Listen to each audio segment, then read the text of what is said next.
Good morning students. तो आज का हमारा टॉपिक है पीडियाट्रिक नर्सिंग के अंदर PEM, protein energy mall nutrition.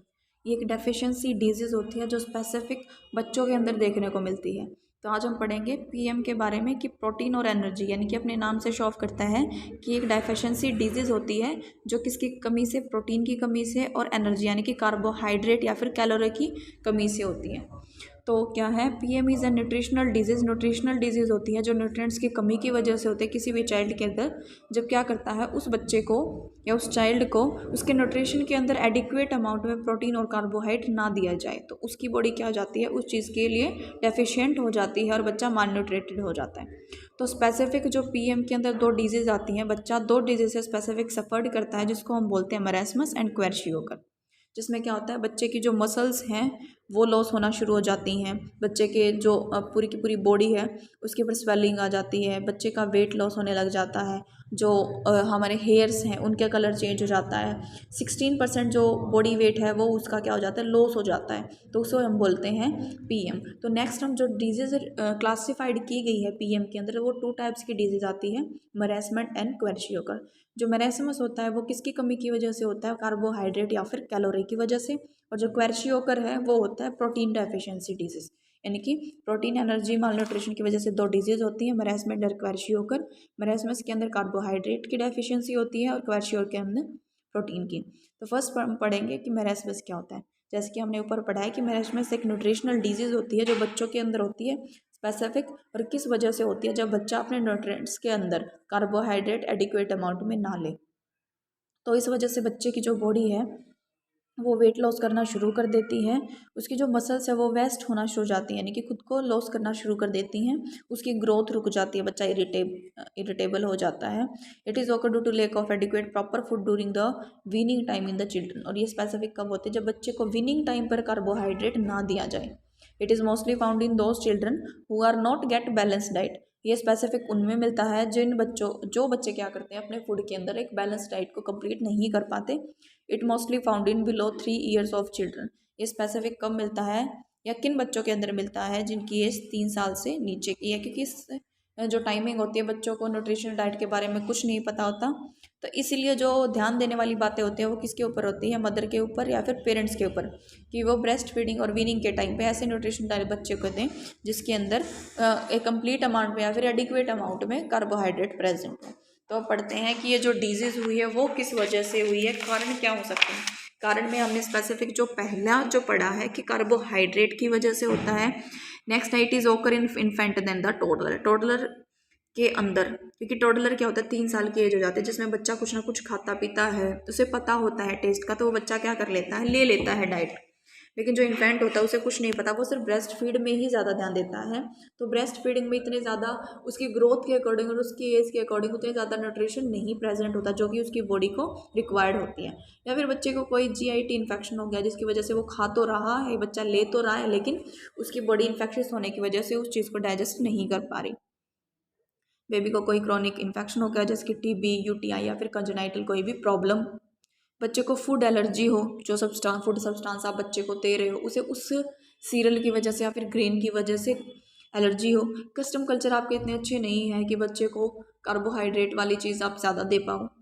Love and affection बच्चे से थोड़ा कम हो पेरेंट्स का, या फिर बच्चे का मन नहीं हो पॉवर्टी की वजह से, खाना अच्छे से नहीं मिल रहा उसकी वजह से, या फिर नॉलेज कम है पेरेंट्स को न्यूट्रिटिव वैल्यू के बारे में, बच्चे के पेट में कीड़े हो गए हों। कंजेनाइटल कोई भी डिफेक्ट हो सकता है, जैसे कि क्लिफ्ट लिप है, क्लिफ्ट पैलेट है, कि बच्चा ब्रेस्ट फीड ही अच्छे से ना कर पाया हो, या फिर फूड सप्लाई अच्छी नहीं है, या फिर हेल्थ सर्विसेज अच्छी नहीं है। नेक्स्ट आता है कि साइन एंड सिम्टम्स क्या होंगे। सिम्टम्स के अंदर देखने को हमें मिलेगा कि बच्चा अच्छे से न्यूट्रिशन नहीं ले रहा था, उसकी बॉडी क्या करी, अपने वेट को लॉस कर रही है, उसका एब्डोमेन बिल्कुल डिस्टेंड मिलेगा, फूला हुआ मिलेगा। उसकी जो फिजिकल एक्टिविटी है वो हाइपो के अंदर आ जाएंगी, हाइपो फिजिकल एक्टिविटी हो जाएंगी, मसल्स के अंदर वीकनेस आ जाएगी, बच्चा इरिटेट होएगा हमेशा, उसे डायरिया हो सकता है और उसे भूख नहीं लगती। तो ये कंडीशंस बच्चे के अंदर हमें देखने को मिलती हैं। देन आता है कि जो क्लासिफिकेशन आती है, जैसे कि जो बॉडी के अंदर जो मसल्स हैं या फिर बॉडी का जो वेट है वो किस तरीके से लॉस होता है, तो उसकी भी क्लासिफिकेशन ग्रेड के अंदर दिखाई गई है कि फर्स्ट ग्रेड के अंदर बच्चे का जो फैट है वो एक्जिला और ग्रोइन एरिया से लॉस होगा। सेकंड के अंदर एक्जिला से, ग्रोइन से, बटक से और एब्डोमेन यानी कि इन चारों एरिया से लॉस होगा। थर्ड के अंदर फैट फ्रॉम चेस्ट और बैक, यानी कि अगर थर्ड स्टेज आती है बच्चे के अंदर तो चेस्ट और बैक से शुरू हो जाएगा। और जो फोर्थ आती है वो आती है बक्कल कैविटी, यानी कि हमारे जो चिक्स हैं वो बिल्कुल अंदर की तरफ चले जाएंगे और बच्चे का जो फेस है वो मंकी लाइक फेस हो जाएगा। तो ये क्लासिफिकेशन थी कि फर्स्ट जो आती है वो एक्जिला ग्रोइन है, second groin axilla buttocks abdomen, third में आती है चेस्ट और बैक, और जो फोर्थ ग्रेड आती है उसमें बक्कल कैविटी, बक्कल जो पैड होते हैं हमारे चिक्स बोल सकते हो, वहाँ से फैट लॉस होना शुरू हो जाता है और बच्चे का जो फेस है बिल्कुल अंदर की तरफ धंस जाता है, जिसको हम मंकी लाइक फेस बोलते हैं। जो इन्वेस्टिगेशन होगी, इन्वेस्टिगेशन के अंदर हम क्या पढ़ेंगे, पहले तो चाइल्ड की हिस्ट्री लेनी है, हमें पता होना चाहिए अगर चाइल्ड एबल है अपनी हिस्ट्री बताने के लिए। एक तो फिजिकल एग्जामिनेशन से हम पता कर लेते हैं कि बच्चे को क्या दिक्कत हो सकती है।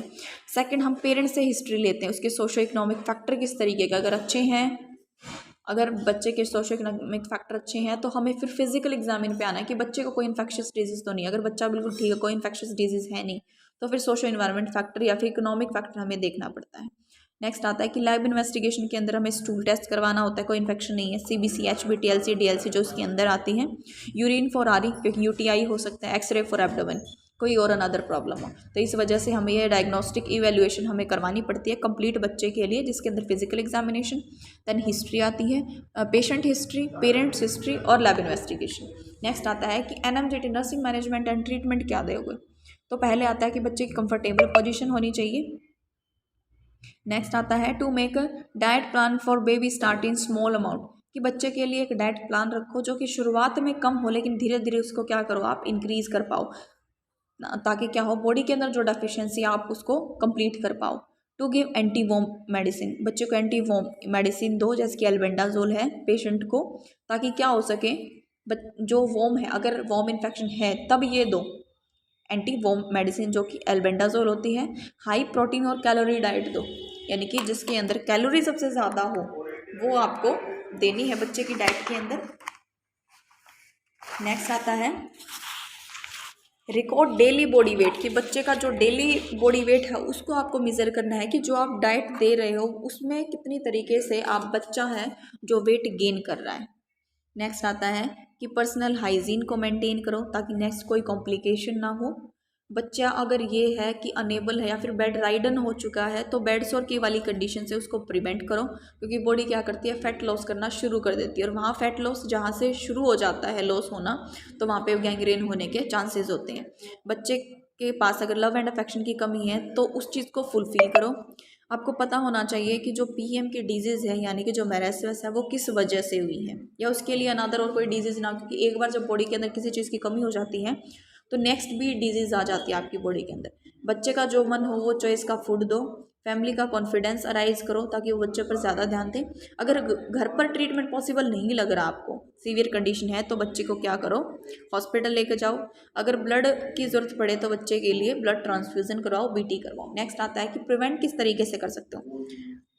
सबसे पहले तो पेरेंट्स हैं, जो कम्युनिटी है, सोसाइटी है, उसके अंदर अवेयरनेस लेके आओ कि 2 साल तक तो आप ब्रेस्ट फीडिंग करवाओ ही करवाओ, 6 महीने तक तो एक्सक्लूसिव करवाओ, देन ब्रेस्ट फीडिंग के साथ क्या करो आप वीनिंग शुरू करो। और वीनिंग के अंदर सबसे मेन होती है प्रोटीन डाइट और कैलोरी डाइट, ये 2 चीज़ें सबसे मेन होती है क्योंकि ये ही टाइम होता है बच्चे की अच्छी ग्रोथ के लिए। उसकी हाइट जो हाइजीन है वो मेंटेन करो, प्रोटीन डाइट अच्छी दो, एक स्पेस जो है वो मेंटेन करके रखे ताकि एक बच्चे की ग्रोथ इजीली हो जाए। एजुकेशन प्रोवाइड करो बच्चों को, या फिर पेरेंट्स को दो या सोसाइटी के लोगों को प्रोवाइड करो।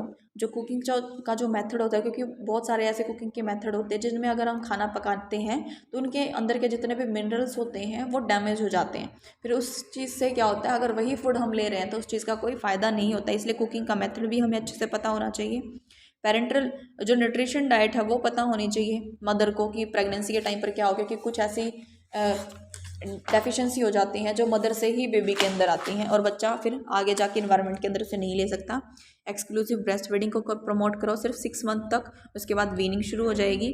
और बेबी फ्रेंडली हॉस्पिटल के लिए उसे प्रमोट करो ताकि अगर कोई प्रॉब्लम हो तो वो वहाँ जाकर उनके प्रोग्राम्स को अटेंड करे, ताकि इस चीज़ के बारे में मदर को नॉलेज हो अपनी हेल्थ को लेकर और बेबी की हेल्थ के रिगार्डिंग। इम्यूनाइजेशन टाइम पर हो, विटामिन डाइट उसे अच्छे से दो। अगर आपको लग रहा है कि बेबी के अंदर वॉर्म इन्फेक्शन हो गया तो एंटी वॉर्म दो, जो टैबलेट होती हैं। और अगर बच्चा आपका टोडलर एज के अंदर है या फिर 2 से 2.5 साल का है, क्योंकि इस एज में बच्चे जो भी चीज़ों को होल्ड करते हैं उसका सबसे पहले अपने मुंह के अंदर लेने की कोशिश करते हैं। तो कोई भी जो कॉन्टेमिनेटेड चीज़ होगी अगर उसको माउथ के अंदर एंट्री मिलेगी तो वहाँ से इन्फेक्शन होने के चांसेस हैं। तो जो भी बच्चे के टॉयज़ होते हैं उसको कई बार धोने चाहिए। बच्चे के हाथ पैरों को धो, क्योंकि बच्चा क्या करता है, अंगूठे को मुँह में लेने की कोशिश करता है, उसको सक करता है। Frequent wash in many times, मतलब इन सब चीज़ों का नॉर्मली हमें ध्यान रखना चाहिए ताकि बच्चे को क्या हो, किसी भी टाइप की कोई भी डिजीज़ ना हो। नेक्स्ट आता है कि क्वेर्शियोकर क्या होती है। क्वेर्शियोकर क्या होती है। क्वेर्शियोकर वो डिजीज़ है जो प्रोटीन डेफिशिएंसी की वजह से होती है बच्चे के अंदर, जिसमें क्या करता है बच्चा 60% अपना जो बॉडी वेट है उसको लॉस करना शुरू कर देता है। क्योंकि हम सब जानते हैं प्रोटीन को बॉडी बिल्डिंग जो फूड माना जाता है, जो स्पेसिफिक ग्रोथ के लिए रिस्पॉन्सिबल होता है। तो इसमें अगर प्रोटीन की डेफिशिएंसी होगी तो हमारी बॉडी क्या नहीं कर पाएगी, ग्रोथ और डेवलपमेंट अच्छे से नहीं कर पाएगी। और ये कितनी एज तक के बच्चों में स्पेसिफिक हमें देखने को मिलता है, तो वो मिलता है हमें 6 महीने से लेकर 5 साल तक के बच्चों में हमें देखने को मिलता है। इस वजह से क्या हो जाता है कि बच्चे की जो बॉडी है उसके ऊपर एडीमा यानी कि स्वेलिंग आना शुरू हो जाती है लोअर लिम्स पे या फिर किसी के फेस पर। तो कारण क्या हो सकते हैं उसके, जैसे कि मेरेस्मस में हमें पढ़े थे कि सोशो इकोनॉमिक कोई कंडीशन हो गई हो, बच्चे को इन्फेक्शियस हो गया हो, पेरेंट्स एजुकेटेड ना हो, या फिर पॉवर्टी की वजह से बच्चे के लाइक डिसलाइक कुछ अलग हो, तो इन कंडीशन की वजह से क्या हो सकता है, कॉजेज़ हो सकते हैं। सिम्टम्स थोड़े से अलग होते हैं कि बेबी का जो वेट है वो तो लॉस होगा, लेकिन साथ में एक और अलग जो क्लिनिकल मैनिफेस्टेशन हमें देखने को मिलती है तो वो होती है कि बच्चे का जो फेस है उसके जो लिम्स है लोअर या फिर अपर लिम्स, उन पर स्वेलिंग आना शुरू हो जाती है। बच्चे का जो हेयर है वो ब्राइटल कलर के हो जाते हैं, जल्दी से टूटना शुरू कर देते हैं।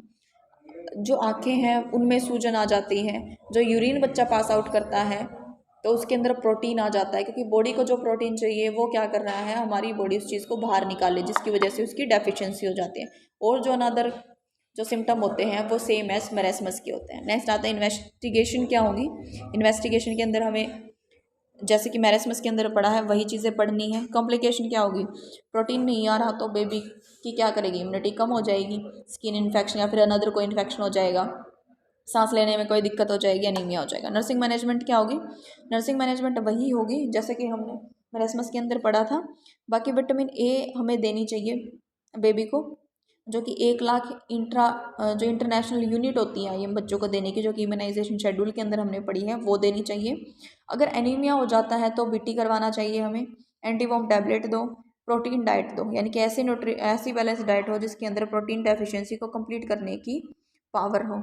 और जो अनदर सिम्टम्स होते हैं या फिर नर्सिंग मैनेजमेंट है, प्रिवेंशन होते हैं, वो हमें सेम एज मेरेस्मस की तरह पढ़नी है। तो इस तरीके से आज हमने पीएम कंप्लीट किया, प्रोटीन एनर्जी माल न्यूट्रिशन, क्वेर्शियोकर और मेरेस्मस।